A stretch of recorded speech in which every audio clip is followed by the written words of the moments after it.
Yes, bwana, huu hali gani mwana michezo wetu wa channel ya Yanga Habari TZ. Bwana, muda huu tunakusogezea taarifa njema za kumuhusu mchezaji Stephane Aziz Ki, mwamba wa Wagadugu, ambaye aliweza kuonekana kwenye mchezo wa ufunguzi ngao ya jamii pale visiwani Zanzibar.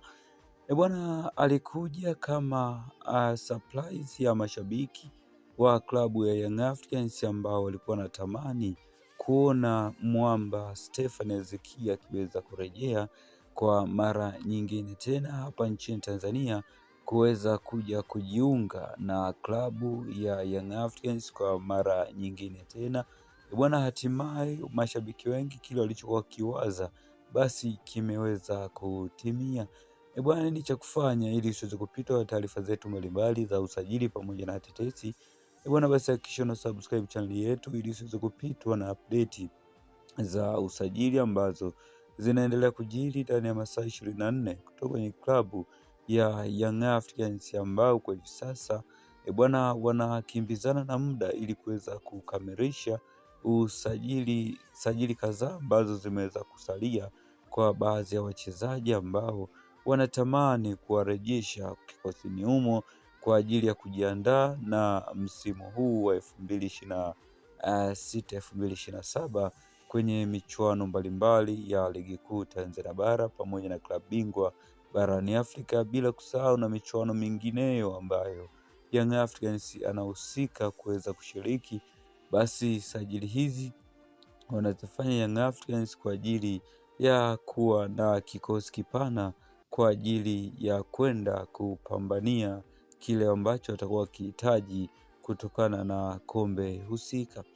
Bwana, nini maoni yako sasa kwa shabiki wa Young Africans juu ya urejeo wa mwamba Stephane Aziz Ki kuweza kurejea kwa mara nyingine tena da Young Africans? Bwana, basi hakikisha una subscribe channel yetu ili usiweze kupitwa na update mbalimbali za usajili pamoja na tetesi ambazo tunaendelea kuziachia ndani ya masaa 24 kutoka channel kupendwa kabisa ya Yanga Habari TZ. Bwana, Stephane Aziz Ki mwamba Wagadugu rasmi kabisa ni mwananchi na tayari ameshaweza kula mkataba wa miaka kadhaa kuweza kutumikia klabu ya Young Africans. Bwana, yote ameweza kuthibitishwa na rais wa klabu ya Young Africans Engineer Hersi kuwa Stephane Aziz Ki bwana, tayari ameshaweza kula wino kuweza kuitumikia klabu hii ya Young Africans, na kuanzia michezo itakayoweza kuanza ya ligi kuu Tanzania bara, basi uwepo wa Stephane Aziz Ki basi tutaweza kuuona kwa mara nyingine tena akiwa amevaa uzi wa njano na uzi wa kijani. Bwana, hizi ni taarifa njema kwa klabu ya Young Africans. Hizi ni taarifa njema kwa mashabiki wote wanaopenda soka, ni mashabiki hasa mashabiki wale wanaopenda klabu ya Young Africans. Hawa ni mashabiki wa Young Africans ambao ni taarifa njema kwao mara baada ya kuweza kuona usajili huu kuweza kukamilika wa mwamba Stephane Aziz Ki mwamba Wagadugu, ambaye kwa hivi sasa ni Dildani, ni mchezaji halali kabisa wa klabu ya Young Africans.